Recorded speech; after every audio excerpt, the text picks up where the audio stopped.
Marc chapitre 2, le verset 1 jusqu'au verset 12. Je vous en prie, on peut se mettre debout pour honorer la parole. On peut se mettre debout, bien aimé, pour honorer la parole ce matin. Nous allons dire la parole. Quelques jours après, Jésus revint à Capernaum. On apprit qu'il était à la maison. Et il s'assembla un si grand nombre de personnes que l'espace devant la porte ne pouvait plus les contenir. Il leur annonçait la parole. Des gens vinrent à lui, amenant un paralytique porté par 4 hommes. Comme ils ne pouvaient l'aborder à cause de la foule, ils découvrirent le toit de la maison où il était. Et ils descendirent par cette ouverture le lit sur lequel le paralytique était couché. Jésus, voyant leur foi, dit au paralytique, « Mon enfant, tes péchés sont pardonnés. » Il y avait là quelques scribes qui étaient assis et qui se disaient au-dedans d'eux, « Comment cet homme parle-t-il ainsi? Il blasphème. Il peut pardonner les péchés si ce n'est Dieu seul. » Jésus, ayant aussitôt connu par son esprit ce qu'ils pensaient au-dedans d'eux, leur dit, « Pourquoi avez-vous de telles pensées dans vos cœurs? Lequel est le plus aisé de dire au paralytique, les péchés sont pardonnés, ou de dire, lève-toi, prends ton lit et marche. Or, afin que vous sachiez que le Fils de l'homme a sur la terre le pouvoir de pardonner les péchés.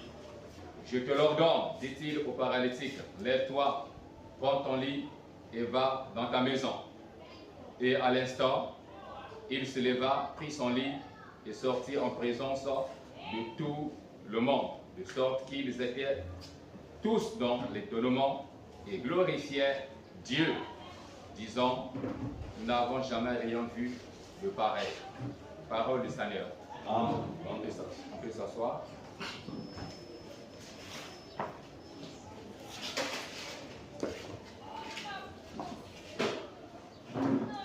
Alors, le thème de ce matin,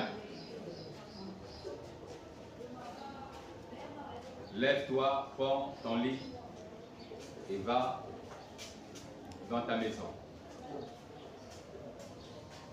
Ou encore, lève-toi et rentre dans ton service. Lève-toi, prends ton lit et va dans ta maison. Ou encore, lève-toi et rentre dans ton service. Amen. Alors, il nous dit que quelques jours après, Jésus revint à Capernaum. Capernaum est une ville située dans le territoire de Galilée, au même titre que Nazareth, Cana et Tibériade.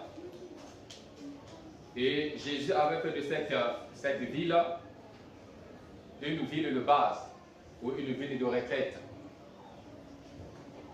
Il était à Nazareth, il est grandi à Nazareth, après son baptême d'eau par Jean-Baptiste. Et lorsqu'il a commencé son ministère, il a changé de ville.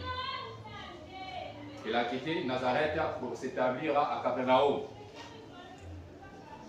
Capernaum était la ville de retraite de Jésus. Pendant qu'il faisait les tournées, pendant qu'il voyageait, il revenait toujours à Capernaum comme pour revenir à la source. Et à partir de là, à partir de cette ville, à partir de Capernaum, il se déplaçait de nouveau pour faire le ministère, accomplir le ministère de Dieu. Et pendant que nous avions lu ce texte, il nous est dit qu'un grand nombre de personnes s'assemblaient devant la porte de la maison. C'est-à-dire là où était Jésus. En fait, Jésus n'avait pas de maison. La maison dont il est question ici, c'est la maison de Pierre, de Simon-Pierre et d'André. Donc la maison de Simon-Pierre, la maison d'André était aussi la maison de Jésus. Quand il était à Capernaum, c'est là où il vivait. Et il nous est dit qu'un grand nombre de personnes s'assemblaient devant la porte de la maison, au point que l'espace était devenu petit. Et il leur a annoncé l'évangile.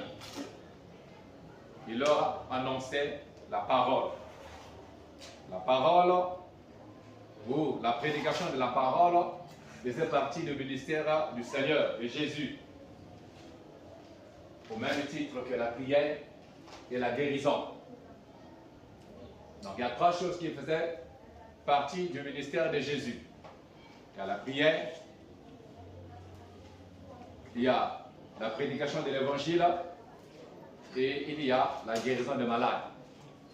Voilà les trois choses qui faisaient le fondement, la puissance, la force du ministère du Seigneur. La prière, la parole et la guérison des malades. Lorsqu'on parle de guérison, on voit aussi la délivrance. La guérison touche l'âme, touche l'esprit, touche le corps. La guérison divine, lorsqu'on parle de la guérison divine, ça touche toutes les trois parties de l'homme. Parce que l'homme est composé de trois parties. Il y a l'âme, l'esprit et le corps.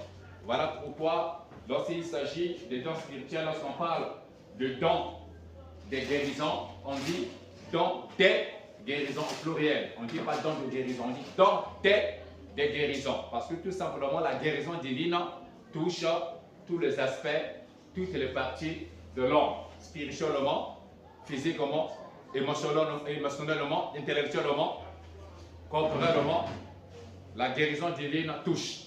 Donc, le ministère de Jésus est basé sur la prière, la parole et la guérison des malades. Et on nous dit qu'une grande foule s'assembla et était là pour écouter la parole du Seigneur. Comme ce matin, nous nous sommes rassemblés pour écouter la parole du Seigneur. Nous nous sommes retrouvés devant Jésus, qui est la parole, pour écouter son message, pour entendre, recevoir ses instructions.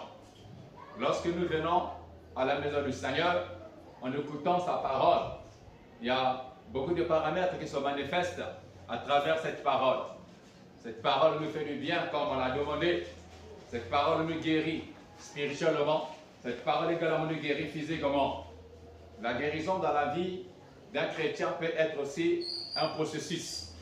Plus que tu écoutes la parole de Dieu, plus que la guérison s'accentue dans le corps. Plus que tu te mets dans la présence du Seigneur, plus que la guérison prend de l'ampleur. Il y a des domaines également qui peuvent quitter les corps à force de demeurer dans la présence de Dieu, à force d'écouter la parole du Seigneur. Plus qu'on reçoit la parole de Dieu, plus que les démons s'affaiblissent. Et plus qu'on est rempli du Saint-Esprit, plus que le démon libère l'espace qu'il a possédé, qu'il englobait. Vous allez voir que dans beaucoup d'entre nous, il y a des choses qui nous ont quittés sans pourtant que nous puissions nous rendre compte. Amen. Amen. On s'est levé un jour et puis on ne remarque plus ce qu'on vivait parce que tout simplement il y a eu un processus. Et le processus a été déclenché dans la vie, dans l'âme, dans l'esprit, dans le corps. Et voilà que en persévérant dans la prière, en persévérant dans la communion fraternelle, en persévérant dans la parole, voilà que les choses étaient en train de prendre de l'ampleur pour la guérison, pour la restauration. Amen. Amen. Des gens vinrent à lui, amenant un paralytique porté par 4 hommes. Alors dans ce texte, il est question de Jésus, du paralytique des 4 hommes et de la foule. Donc, dans ces textes que nous venons de lire, il est question, on parle de Jésus qui est en train d'annoncer la parole, étant chez lui, étant à la maison. Il n'était pas dans le temple, il n'était pas dans la synagogue, mais il était chez lui. Et il a pris l'occasion, la nécessité d'annoncer l'évangile. Donc l'évangile n'est pas seulement prêché dans le cadre de l'église, l'évangile est prêché partout. Même dans notre maison, nous pouvons prêcher l'évangile. Amen. Même dans notre bureau, nous pouvons prêcher l'évangile. Et comme l'apôtre Paul pouvait le dire, au temps favorable, au moment favorable, où nous prêchons l'évangile. Amen. Amen. Cela veut dire qu'en tout lieu, lorsqu'il y a l'occasion, prêchons l'évangile. Non pas seulement dans le cadre de l'église comme bâtiment. À la maison, chez nous, prêchons l'évangile. Là où nous pouvons nous retrouver, prêchons l'évangile. Dans nos endroits de service, prêchons l'évangile. Donc, il est question de Jésus qui annonçait l'évangile. Il est question du paralytique. Et il est question des 4 hommes qui ont porté le paralytique. Il est également question de la foule. Parce qu'il est dit qu'un grand nombre de personnes s'assembla. De sorte que même au point que la partie, là où ils étaient devenus petites, l'espace de la porte ne pouvait plus contenir toute cette foule. C'est vrai que eux, à cette époque, ils pouvaient voir des choses tangibles, palpables, pendant que Christ opérait, pendant que Christ agissait. Ils le voyaient. Voilà pourquoi, à la fin de ce test, ils pouvaient dire, aujourd'hui, on n'a pas encore vu des choses pareilles. Tellement que c'était merveilleux. Tel qu'il opérait des prodiges, des miracles, des signes par sa parole. Et aujourd'hui, je vous assure, même si cela n'est pas tangible, mais croyant que spirituellement, il y a quelque chose qui se passe. Parce que le fondement de l'homme, c'est d'avoir l'esprit, pas le corps. Si le corps est bien traité, si le corps est impacté par l'évangile, par la parole, si plutôt l'esprit, j'allais dire, si l'esprit est impacté par l'évangile, si l'esprit de l'homme est influencé, si l'âme de l'homme est influencée par la puissance de l'évangile, le corps finira à se soumettre à la volonté de l'évangile, à la puissance de l'évangile. Amen. Voilà pourquoi Jésus pouvait dire, prenez d'abord soin de votre intérieur et l'extérieur se purifiera de lui-même. Donc spirituellement, le Seigneur travaille. Parfois, on ne se rend pas compte. Spirituellement, le Seigneur travaille. La préoccupation du Seigneur, c'est qu'il d'abord prenne soin de notre âme, de notre être intérieur. Parce que c'est pour cela qu'il est venu sauver. Il est venu sauver l'esprit qui était perdu, qui n'était plus en communion avec le Seigneur. C'est l'esprit qui rentre en communion avec Dieu. C'est notre esprit qui rentre en communion avec Dieu. Dans la prière comme dans l'adoration, c'est l'esprit qui entre en relation avec le Saint-Esprit, avec Dieu. Donc voilà pourquoi le Seigneur porte une grande importance sur notre esprit. Voilà pourquoi il a disposé de moyens et de moments pour prêcher la parole, pour annoncer la parole. Parce que c'est par cette parole que le Seigneur travaille dans notre âme, dans notre esprit, dans notre cœur. Alléluia. Amen. Voilà pourquoi tu dois aimer la parole. Voilà pourquoi tu dois apprécier la parole. Voilà pourquoi tu dois t'associer à la parole. Comme nous l'avions vu la dernière fois, dans Romains chapitre 1, le verset 16, il est dit que l'évangile, c'est la puissance de Dieu pour le salut de quiconque croit.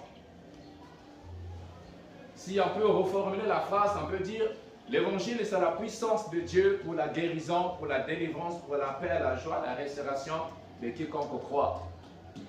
Amen. Donc voilà pourquoi, bien aimés, ceux qui minimisent la parole sont sous l'empire du diable. Parce que le diable sait, s'ils vont écouter la parole, quelque chose va changer, va se passer dans leur vie. Voilà pourquoi ils tiennent la vérité captive pour que les hommes ne puissent pas entendre le message de la vérité de Dieu. Qui rend libre. Il est dit, vous recevrez la parole, vous recevrez, vous écouterez la vérité et la vérité vous rendra libre. Amen. Et aujourd'hui encore, le diable travaille et tient captif de nombreuses personnes dans les ténèbres, dans le mensonge, afin qu'ils ne puissent pas découvrir la lumière de l'évangile qui brille à travers les nations qui apportent le salut. Amen. Alors, revenons à notre test. Nous avons dit tout à l'heure que dans ces tests, il est question de Jésus, du paralytique, des 4 hommes et de la foule. Alors, nous allons donc aborder le premier aspect qui est devant nous, c'est l'aspect du paralytique. Le paralytique. Qu'est-ce qu'un paralytique?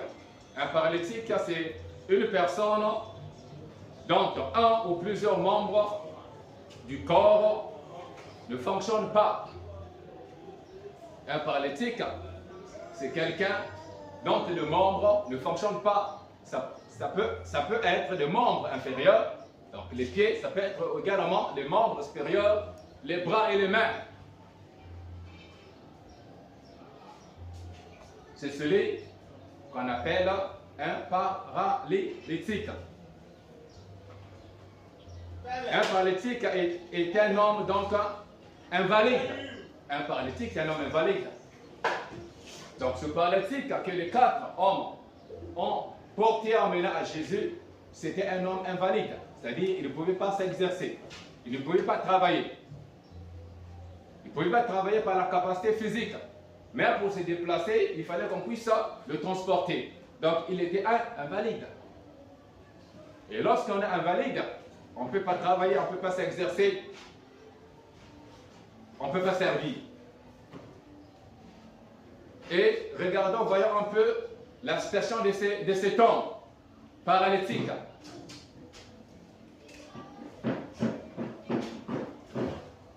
Il y dépendait des autres.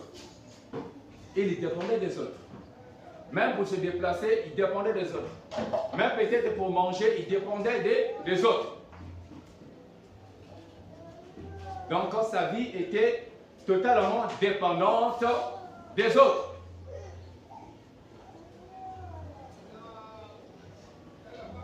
Amen.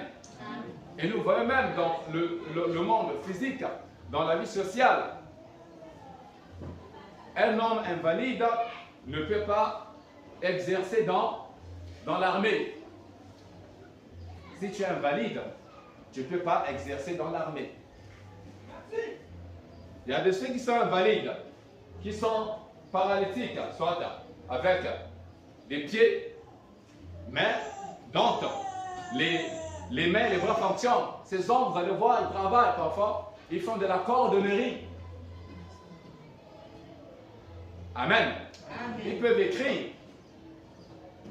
Mais dans l'armée, lorsque tu es infirme, tu ne peux pas exercer. Mais dans le cas de cet homme bien-aimé, sa vie tout entière était paralysée. Ce n'était pas seulement le corps qui était paralysé, mais toutes ses activités étaient paralysées. Sa maison était paralysée. S'il était chef de famille, sa maison était aussi paralysée. Donc c'est une situation critique. Alléluia. Amen. Alors, si nous pouvons parler des paralytiques physiques, il y a aussi des paralytiques spirituels. Amen. Amen. Nous voulons prendre donc cette image de cet homme paralytique physiquement pour ramener ça dans le cadre de l'aspect spirituel, pour comprendre, pour faire véhiculer un message sur la paralysie spirituelle dans l'Église. la paralysie spirituelle dans l'Église ou dans la vie de certains chrétiens. Donc, c'était une maladie, la paralysie. Cet homme était frappé de la paralysie, il était paralysé. C'était une maladie. Et la paralysie spirituelle, c'est également un fléau, une maladie. Une maladie qui vient de Satan, qui émane de Satan à cause du péché.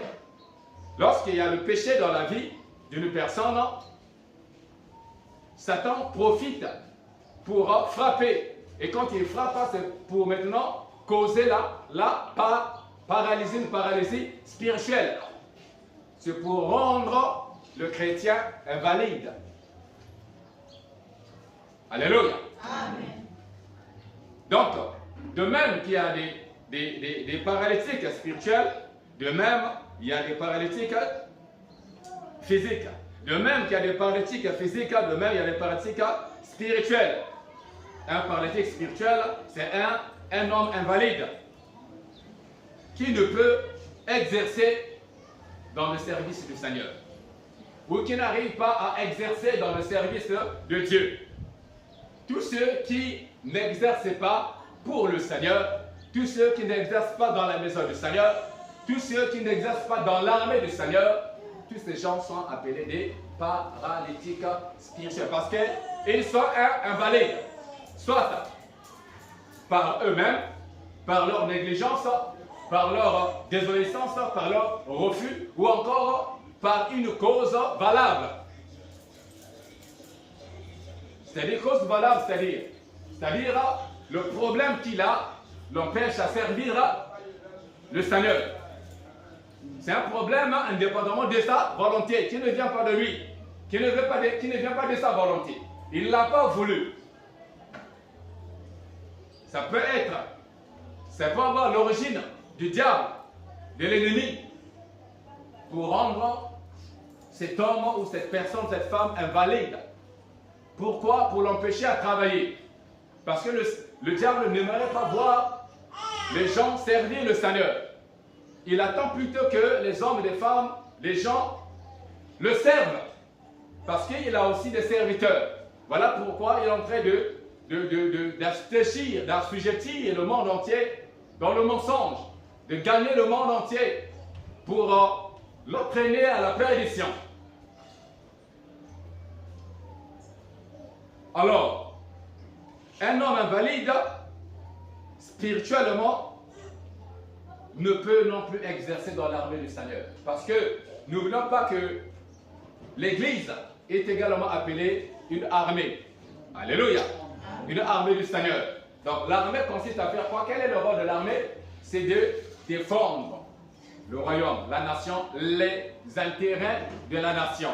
C'est de combattre l'ennemi. C'est de repousser l'ennemi s'il y a l'invasion. À l'époque, il y avait la conquête. À l'époque, c'est-à-dire il y avait la conquête. C'est-à-dire, il peut y avoir des pays frontaliers, qu'est-ce qui se passe? Un pays, une nation se lève pour aller combattre l'autre pays. Et quand ils sont vaincus, ils font quoi? Ils récupèrent leur territoire. Donc leur territoire est devenu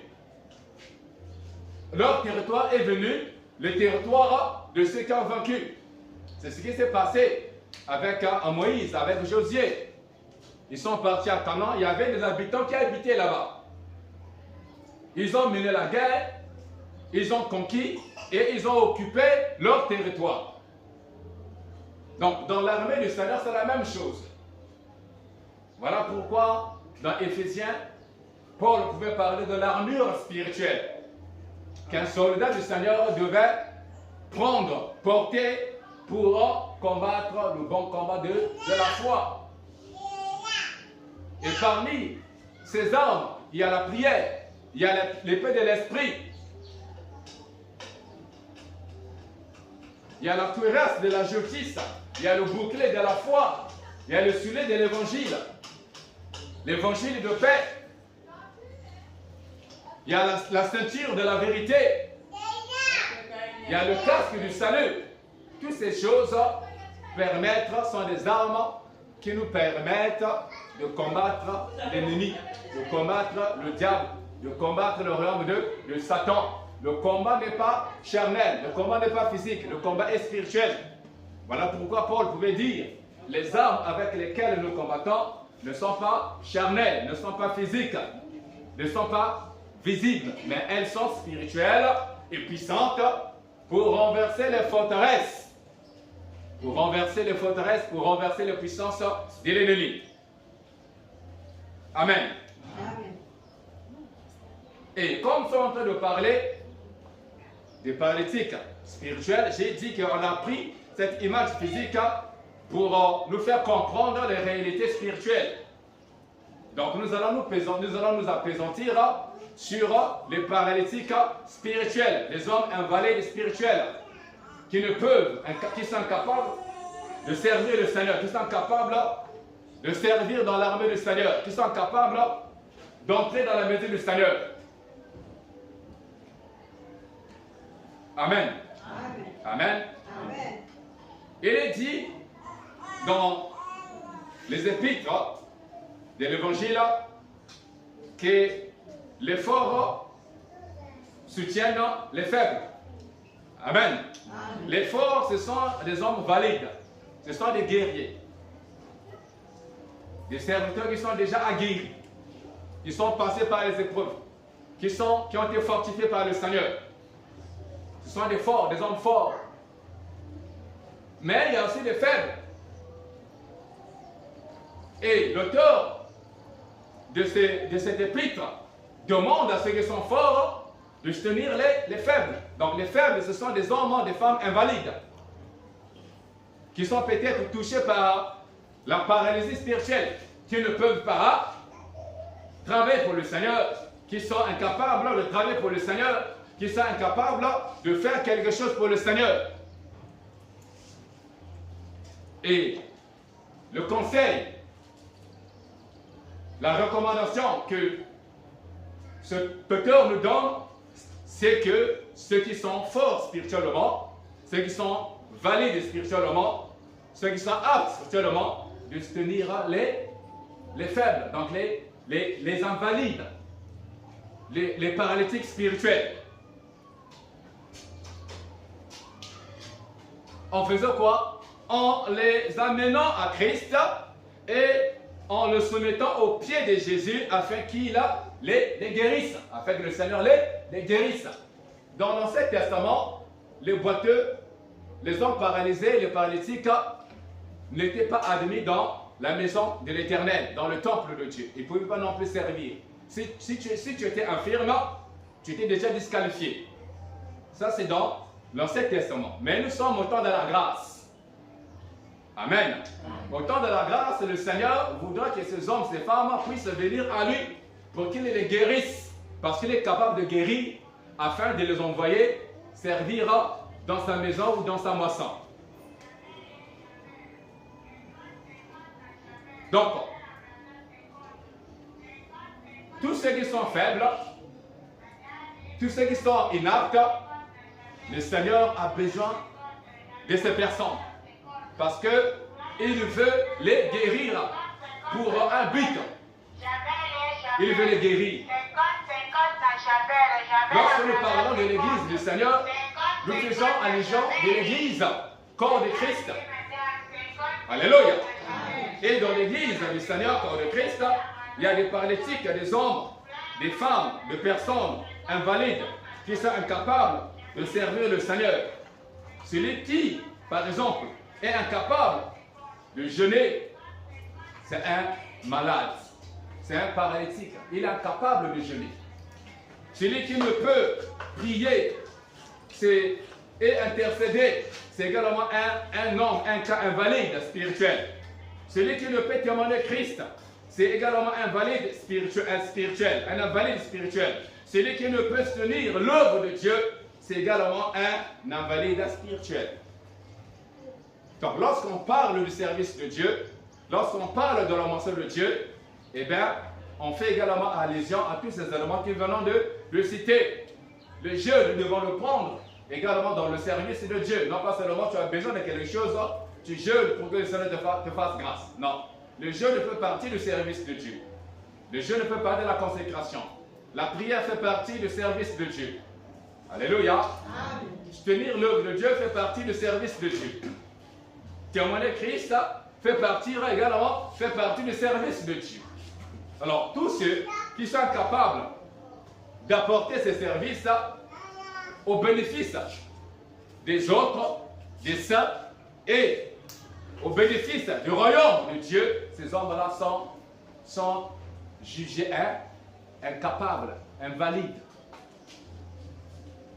Lorsque nous servons le Seigneur, on peut le servir soit par une compétence, une capacité, un don. Mais il dit que le don est donné, la capacité est donnée pour l'utilité commune. Donc, la capacité que je reçois pour exercer dans la maison du Seigneur n'est pas une propriété personnelle. Mais c'est quelque chose que Dieu m'a donné pour l'utilité commune, pour l'utilité des autres. Donc voilà pourquoi, lorsqu'il s'agit de la prière, du jeûne, tenir l'œuvre, on exerce cela pour faire avancer la vie des autres, pour faire avancer l'autre, autrui. C'est très important que nous puissions comprendre ces choses. Toute personne qui est incapable de porter le poids de l'œuvre de Dieu est un homme invalide. C'est une femme invalide. C'est-à-dire, il est incapable d'exercer. Comme j'ai dit au temps de l'Ancien Testament, ces hommes étaient écartés, ils étaient négligés. Mais au temps de la grâce, ces hommes ne sont pas négligés. Si on est faible spirituellement, le Seigneur t'attend. Si tu es invalide spirituellement, tu es incapable vraiment de faire avancer le royaume de Dieu, de travailler pour le Seigneur a besoin de toi. Amen. Mais il est dit que les hommes forts les soutiennent, comme ces 4 hommes qui ont amené ce paralytique, qui ont transporté ce paralytique à Jésus, parce qu'ils savaient que c'est Jésus qui est la solution, c'est Jésus qui pouvait lui apporter la guérison. Voilà, nous de même, de notre temps, ces 4 hommes, ce sont aussi en fait l'image des hommes forts qui doivent porter les faibles pour les conduire à qui? À Christ, afin que Christ les guérisse pour un but. La moisson est grande et a peu d'ouvriers. Donc le Seigneur a besoin de ces gens-là. Et il a même dit, priez le maître de la moisson. Priez, demandez au maître de la moisson d'envoyer les ouvriers dans son moisson. Amen.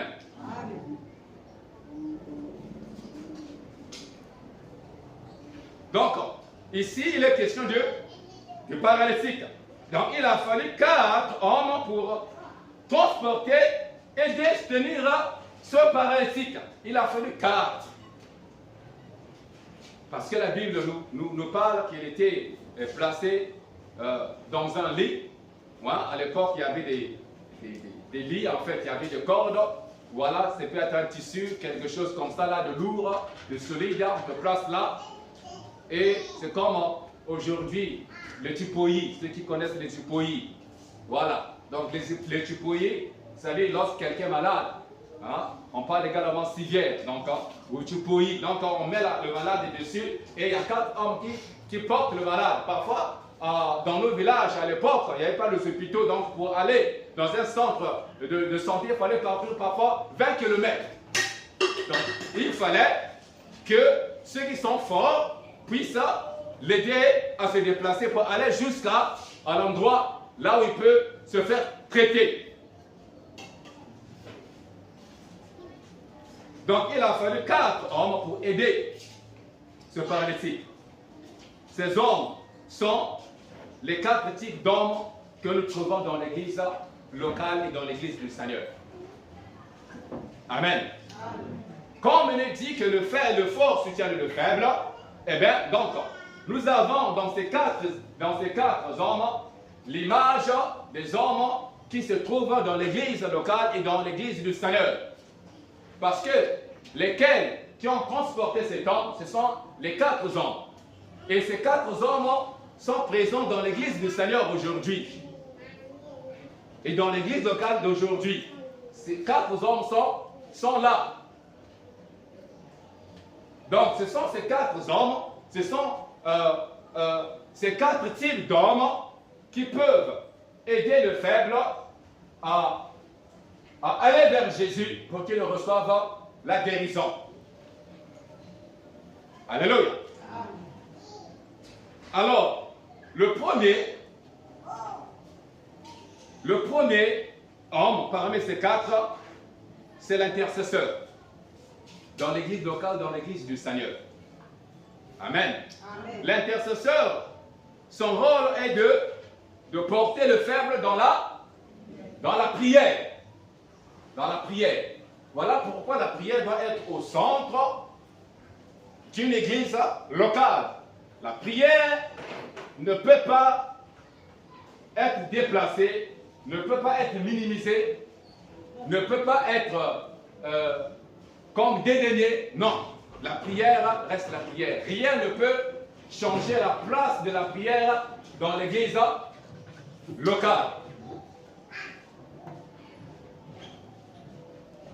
Rien ne peut changer la place de l'église, la place de la prière dans l'église locale.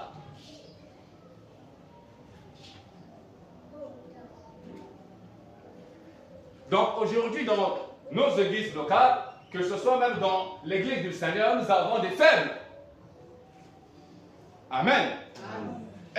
Mais ces faibles ont besoin d'être portés par qui? Par 4 hommes. L'un d'eux, c'est qui? C'est l'intercesseur. Donc la prière doit toujours être en permanence dans l'église du Seigneur. Une église locale, alors il n'y a pas la prière, bien aimé, attendez-vous que les choses ne marchent pas. Amen. Amen. Quand je parle que les choses marchent, je ne fais pas allusion à un grand nombre, non. C'est pas ça. Mais le Seigneur va travailler. Les choses vont aller de l'avant.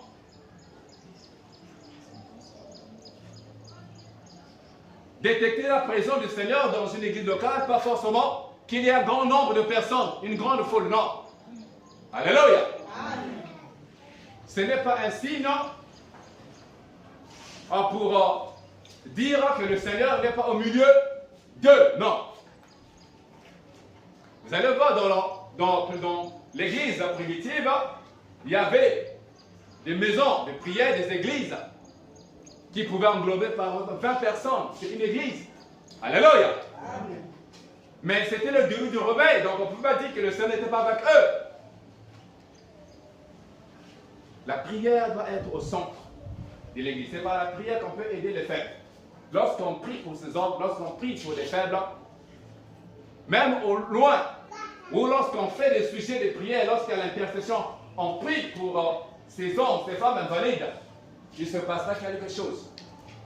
Parce qu'il n'y a pas de travail vain pour le Seigneur. Ici, surtout, c'est pour la gloire de Dieu, c'est pour la cause de l'évangile. Et en le faisant d'un cœur pur, alléluia, le Seigneur ne manquera pas d'agir. C'est ça, bien aimé, l'évangile du royaume de Dieu. C'est d'abord ça. Après que Jésus fut ressuscité, il est dit qu'il est apparu pendant 40 jours aux disciples. Il faisait quoi? Il leur parlait des choses qui concernent le royaume de Dieu. Donc, le message de ce matin, ce que je vous annonce, ce sont des choses qui concernent le royaume de Dieu. C'est ça le fondement, c'est ça la base. Le reste, là, ce sont des choses accessoires, secondaires. Si vous voulez la vie, si vous voulez la gloire de Dieu, si vous voulez vivre la puissance de Dieu, eh bien, nous devons repartir sur le fondement du Seigneur. Quel est ce fondement? Eh bien, annoncer, parler, enseigner des choses qui concernent le royaume de Dieu. C'est ça, la prière. Donc, il ne faut jamais négliger la prière. Dans ta vie personnelle, ne néglige jamais la prière, l'intercession. Lorsqu'on parle de la prière, c'est un peu large. Dans la prière, il y a l'adoration, il y a la reconnaissance, il y a la louange. Voilà. Mais l'intercession, c'est quoi? C'est prier en faveur des faibles. C'est ça l'intercession. Bien aimé, Il ne faut pas être limité dans la prière. Si tu es limité, Dieu va te limiter. Et la bénédiction sera limitée. Mais si tu as une bénédiction large, bien aimé, tu vas englober, tu vas amasser beaucoup de trésors. Car il est dit, travaillez et cherchez les trésors qui ne peuvent être rouillés. Amen. Donc, lorsque une église se met à la prière, intercède, elle ne doit pas être limitée. Lorsque tu pries, tu intercèdes pour le salut des âmes, ne sois pas limité. Va jusqu'aux extrémités de la terre. Amen. Prie pour les pays qui sont en guerre. Prie pour la Chine. Prie pour les serviteurs de Dieu qui sont en Asie, en Australie. Tu ne le connais pas. Prie pour ceux qui sont en train de prier au même moment que toi. Intercède pour ceux qui sont en train de prêcher l'évangile. C'est ça l'œuvre de Dieu, ça la mission. Si tu te limites, tu es limité, eh bien, tu seras embryonnaire. Tu ne pourras pas vraiment t'épanouir considérablement dans le salut. Parce que l'intercession, le ministère d'intercession ouvre les portes spirituelles, ouvre l'entendement spirituel, ouvre la vision spirituelle et conduit cette vision au plus loin que possible. Alléluia. Parce que là, Dieu a dit, Jésus a dit que vous serez mes témoins, commençant à Jérusalem jusqu'au bout de la terre. Ne soyez pas égoïstes. Prions en faveur des autres. Prions pour le pays. Prions pour les autorités. Ne dites pas oh non, ce sont des francs-maçons. Ce sont des bandits. Non. Prie pour eux. Toi, prie seulement pour eux. Prie pour eux de tout cœur. Priez pour les perdus. Priez pour les pécheurs. Priez pour le pays. Priez pour la nation. Priez pour les hommes de Dieu. Priez pour l'Afrique, priez pour l'Asie, priez pour toute la terre, priez pour toutes les nations. Alléluia. Le Seigneur cherche un homme qui se mettra à la brèche. Alléluia. Vous savez, Dieu a voulu détruire le peuple israélite dans le désert. Mais qui est intervenu pour ne pas que Dieu détruise, pour que Dieu se repente de cette idée, c'est Moïse. Alléluia. Moïse a intercédé. Alléluia. Moïse a intercédé. Donc l'église du Seigneur doit porter le fardeau de l'intercession. L'intercession, ce n'est pas seulement venir prier à l'église chaque dimanche et chaque samedi plutôt. Et l'intercession est une question, une affaire de tous. Le premier ministère d'un chrétien, c'est l'intercession. Prie même pour ta famille. Et lorsqu'on parle de l'intercession, quand tu vas commencer à prier, ne sois pas limité. Même en temps, ne sois pas limité. Ne te fatigue pas. Il y a des sujets, des cas qui peuvent prendre des années. Je vous assure. Si je vous le dis, vous serez peut-être découragé. Mais c'est ça. Il y a des sujets qui peuvent prendre 2 ans, 3 ans, 4 ans, 5 ans. Amen. C'est des sujets qui concernent la famille, qui concernent le pays. Ce sont des sujets. Donc aussi longtemps que tu en vis sur la terre, jusqu'à ce que tu vas mourir, prie pour le pays, intercède. 2 ans, 3 ans, 4 ans, pour le même sujet. Et quand tu pries, tu ne sais pas qu'il y a aussi d'autres personnes qui ont le même fardeau que toi et qui sont en train de prier aussi ailleurs. Et spirituellement, il y a le fait qui va s'allumer dans le pays. Et le Seigneur va intervenir pour changer. Alléluia. Et nous sommes appelés corps de Christ. Lorsque parfois tu pries, tu es emporté, tu pries en langue.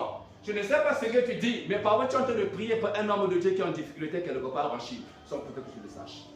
Parce qu'on a le même esprit. Nous sommes membres du corps de Christ. Nous formons un seul corps. Donc, le souci de l'autre, c'est également mon souci. Si un pied, si un orteil est malade, c'est tout le corps qui est paralysé. Alléluia.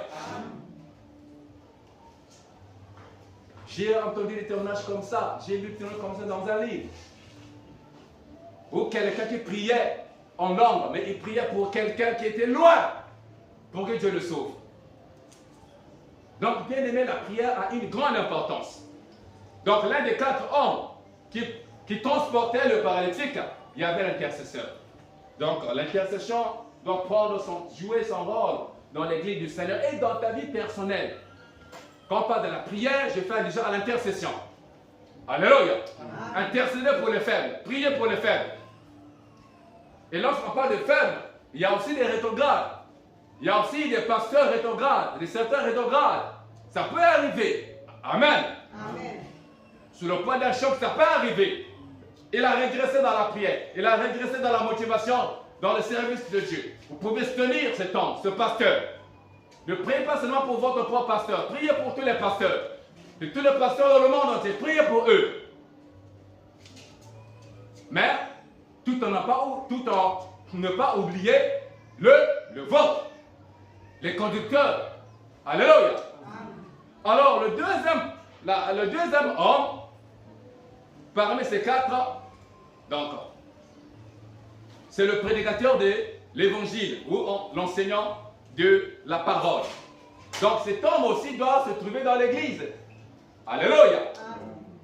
Lui également, il faisait partie des hommes qui ont transporté le paralytique pour le conduire à Jésus, pour le conduire au salut, pour le conduire au pied de Jésus-Christ, pour le salut, pour la guérison. Donc le rôle du prédicateur ou de l'enseignant de la parole, son rôle est de porter le faible par son message d'édification. Bien aimé, vous voyez qu'il y a de ceux qui viennent rester abattus faibles. Mais lorsque le prédicateur prêche, ils sont fortifiés. Ils étaient prêts à être assaillis par la paralysie spirituelle. Mais quand ils reçoivent le message de l'évangile qui édifie, qui apporte le soutien, ces vies sont changées, fortifiées, restaurées. Alléluia.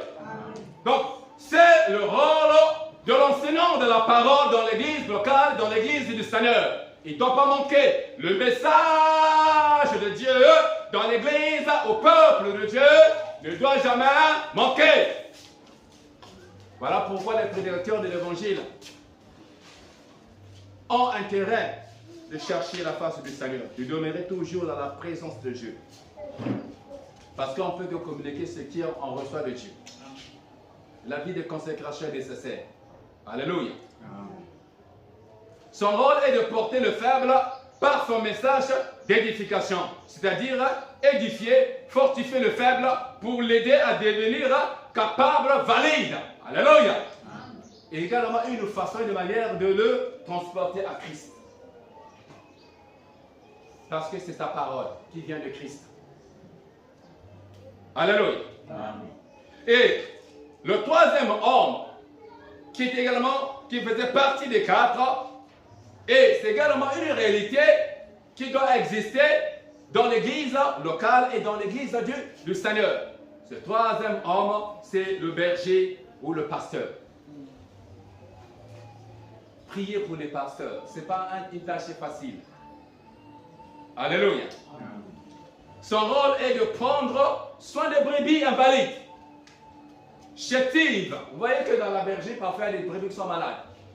C'est le rôle du pasteur de donner la nourriture pour que la brebis puisse se retrouver, être en forme, être valide, être en forme, afin que la brebis puisse, les brebis ou la brebis puisse se multiplier.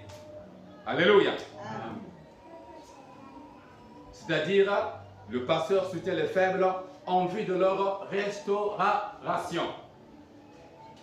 Que les forts soutiennent les faibles. Donc, le berger, le pasteur, fait partie. Parce que un berger, c'est celui qui paie le troupeau. Un berger, lui, il est là. Il est établi sur le troupeau. Il prend soin des troupeaux. Il y a au milieu du troupeau, dans la bergerie, il y a des brebis malades. Il y a des brebis chétives. Il y a des brebis paralytiques ou paralysées. Alors, le Seigneur passe par cet homme pour apporter la guérison dans la vie de ces femmes, dans la vie de ces hommes. Et le quatrième homme qui faisait partie de ceux qui ont transporté le paralytique, c'est l'ancien. L'ancien dans l'église locale. Maintenant, l'ancien, sa place est dans l'église locale.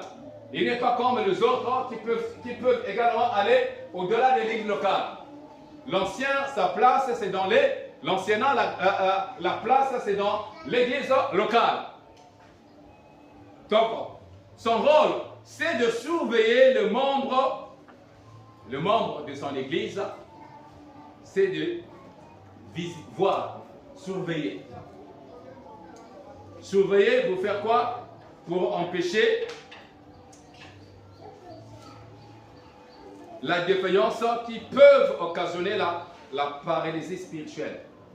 Dans les églises locales, l'ancien veille. Le pasteur parfois n'est pas obligé de regarder, d'aller à gauche, à droite. C'est l'ancien qui doit être observateur, qui doit regarder telle sœur, telle femme, tel frère, tel bien-aimé. Ça, il y a un problème. Et il fait donc le compte rendu au pasteur. Ce sont des surveillants, les anciens dans l'église locale. Donc c'est pour empêcher le troupeau, les brebis, de ne pas sombrer dans la paralysie spirituelle. Donc on peut maintenant en fait secourir à l'avance. Amen. On peut anticiper. On peut, comme on dit, on peut prévenir. Parce qu'il est dit, mieux vaut prévenir que guérir. Donc l'ancien doit avoir l'œil sur tous les membres de l'église. Et donc, l'intercesseur, l'évangéliste, ou le prédicateur de l'évangile, ou le soin de la parole, le berger et l'ancien, tous ensemble travaillent dans le même but. Quel but? Celui de conduire les gens au salut, celui de conduire les faibles au salut, celui de conduire les paralytiques spirituels au salut. Vous voyez, dans ces 4 hommes-là, parmi ces 4 hommes-là, ils avaient un tronc commun. Amen. Il y avait la foi. Tous les 4 hommes avaient la foi. La foi en qui? En la personne de Jésus-Christ. Même eux aussi, ils se disaient, ils croyaient fermement que si nous pouvons arriver à Jésus, notre camarade sera guéri. Ils étaient animés d'une même pensée, d'une même chose. Ils étaient animés tous par la foi. La foi pour marcher ensemble. Malgré les divergences. La foi pour être ensemble et pour faire avancer le royaume de Dieu. La foi. Ce qui nous lie, c'est la foi. Ce qui nous est commun, c'est la foi en la personne de Jésus-Christ. Ils avaient la foi en Jésus. Voilà pourquoi lorsqu'ils sont arrivés, ils n'avaient pas la place. L'entrée pour accéder, pour voir Jésus arriver auprès de Jésus. Qu'est-ce qu'ils ont fait?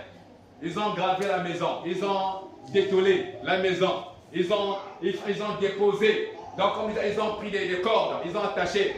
Et étant sur le toit, ils ont commencé à faire descendre le paralytique couché sur le lit. Là où était juste Jésus. Amen.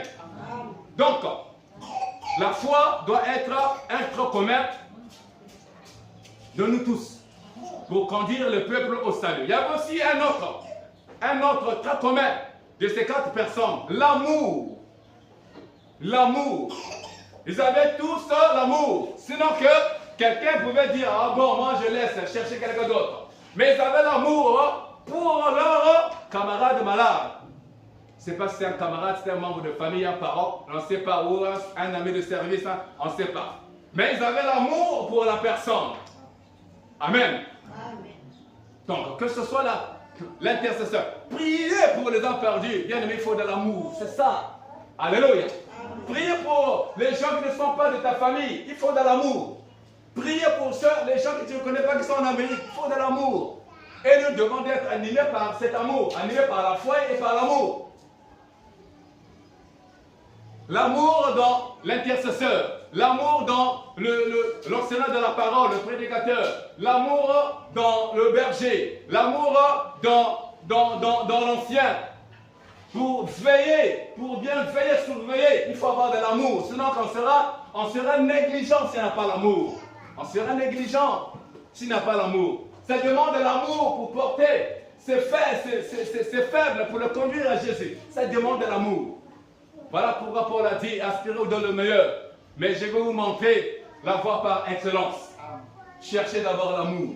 Demandez l'amour. Amen. Amen. Donc l'amour doit être commun des hommes de Dieu, des serviteurs de Dieu dans l'église locale.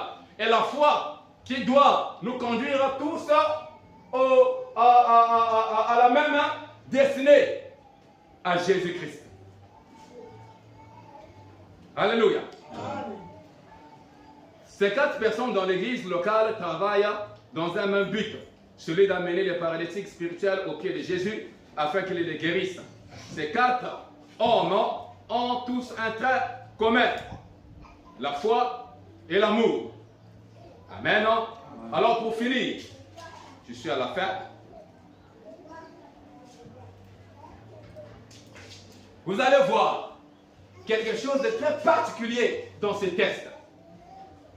Jésus n'a pas demandé au paralytique, veux-tu être guéri? C'était de coutume à Jésus de demander, tu veux être guéri? Parfois il dit, que veux-tu que je fasse? Pourtant il voit que la personne est aveugle. Mais il demande, que veux-tu que je fasse? Amen. Amen. Et il y a de ceux qui l'ont guéri, des personnes qui l'ont guéri, il a d'abord demandé, tu veux être guéri?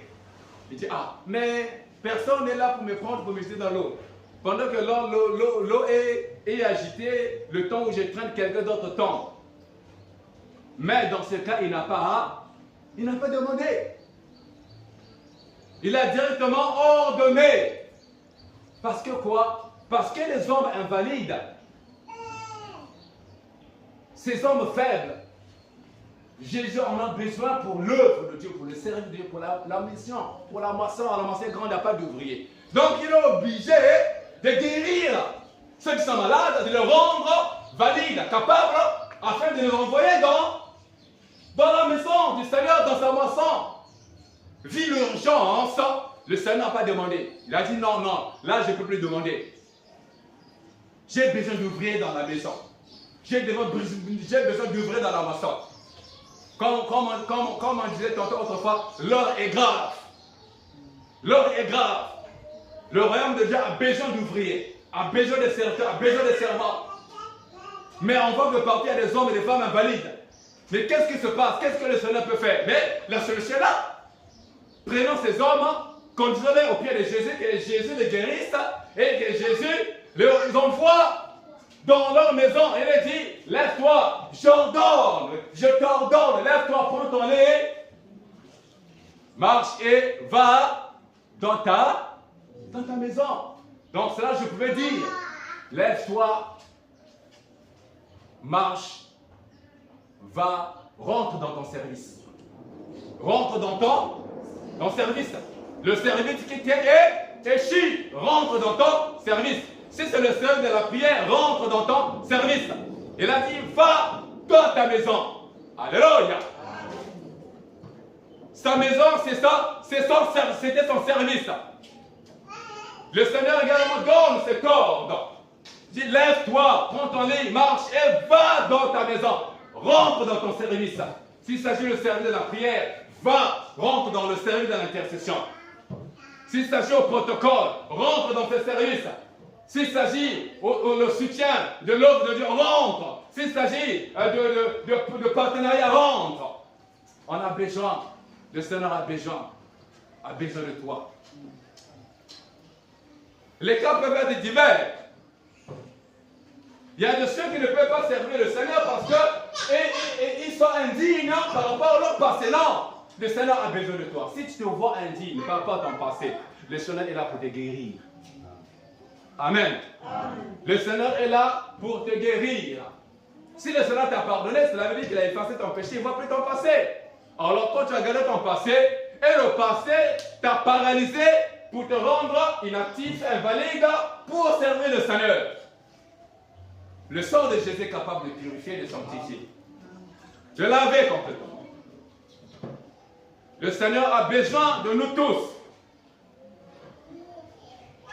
Alléluia. L'ordre implique une urgence en vue de l'œuvre. L'urgence, c'est le besoin d'hommes à travailler, d'hommes et de femmes à travailler pour le Seigneur, dans ta maison, tout comme dans ta moisson. Vu l'urgence, Jésus n'a pas demandé aux paralytiques, comme de coutume, veux-tu être guéri? Mais Jésus est allé droit au but. Il a ordonné. Alléluia. Le Seigneur a besoin de tous les hommes comme de toutes les femmes qui se voient incapables, inaptes, invalides à servir le Seigneur. Et ces 4 hommes qui sont aussi des 4 types d'hommes dans l'église locale, à savoir l'intercesseur, le prédicateur, l'enseignant de la parole, le berger et l'ancien, doivent aider ces hommes-là, ces femmes-là, à les amener à Jésus-Christ par rapport à leur fonction, à leur grâce, à leur don, à leur ministère. Amen. Amen. Ce matin, nous allons prier pour tous ceux qui se voient indignes à servir le Seigneur. Tous ceux qui se voient incapables. C'est-à-dire, tu as toujours été réticente. Je ne veux pas te dire, non, maintenant, il faut maintenant entrer, il faut faire ceci. Non. Aujourd'hui, c'est la prière. Il faut seulement te lever là où tu as, va prier pour toi. Tous ceux qui se sentent indignes, qui se sentent incapables à servir le Seigneur dans sa maison, dans sa moisson. Si vous êtes là, vous allez vous mettre debout, nous allons prier pour vous. Et je vais inviter le pasteur d'homme qui va faire cette prière, s'ils sont là. Et en outre, je vais demander au pasteur d'homme de prier pour tous les saints, de prier pour tous les membres de l'Église, afin que le Seigneur nous aide tous à travailler. Il ne s'agit pas seulement de commencer le travail, mais il s'agit de commencer le travail pour aller de l'avant, pour l'achever. Tu ne peux pas commencer un travail, je t'arrête en cours de route. Non. Il y a de ceux qui travaillent, mais lorsqu'ils bâtissent ça, ils bâtissent toujours pour s'arrêter en cours de route. Non, Dieu n'est pas des œuvres inachevées. Dieu est le Dieu des œuvres achevées. Donc, nous tous, nous devons nous repentir. Vois aussi la qualité de ton service pour Dieu. Vois aussi le rendement de ton service pour le Seigneur. Parfois, tu travailles, mais tu t'imposes toi-même des limitations. Tu ne peux pas aller au-delà. Non. Par la sagesse de l'esprit, le pasteur donc vient donc pour prier pour ce genre de cas. Et tu as appelé, tu avais reçu l'appel de Dieu. Tu peux aussi te mettre debout, qu'on prie pour toi, qu'on puisse communiquer aussi la grâce. Par cette grâce, comme Gédéon, Dieu pouvait le dire, va avec la force que tu as. Va avec la force que tu as. C'est possible. Pasteur Dom.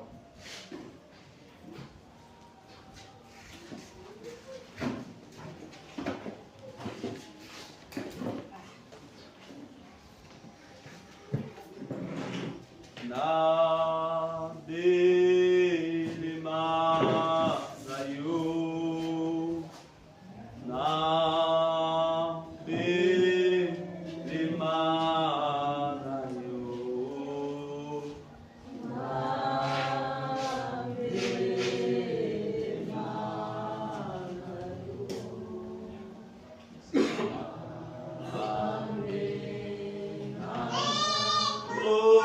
na belema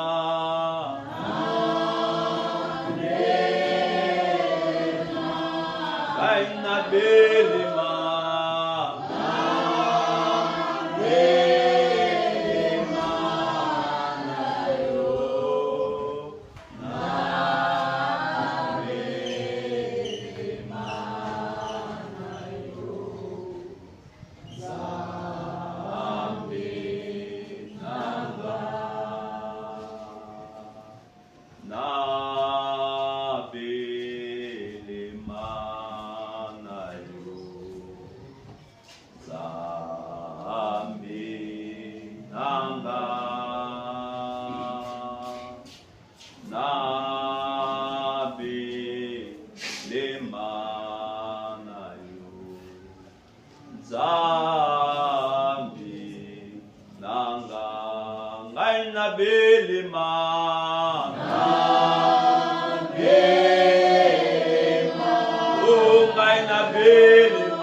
prière.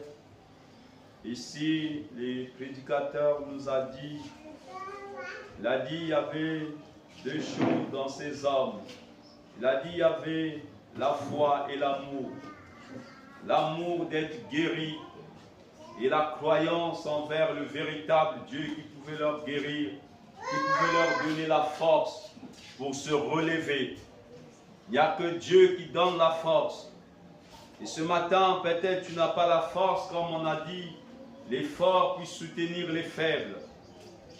Mais celui qui est le plus fort, c'est Dieu.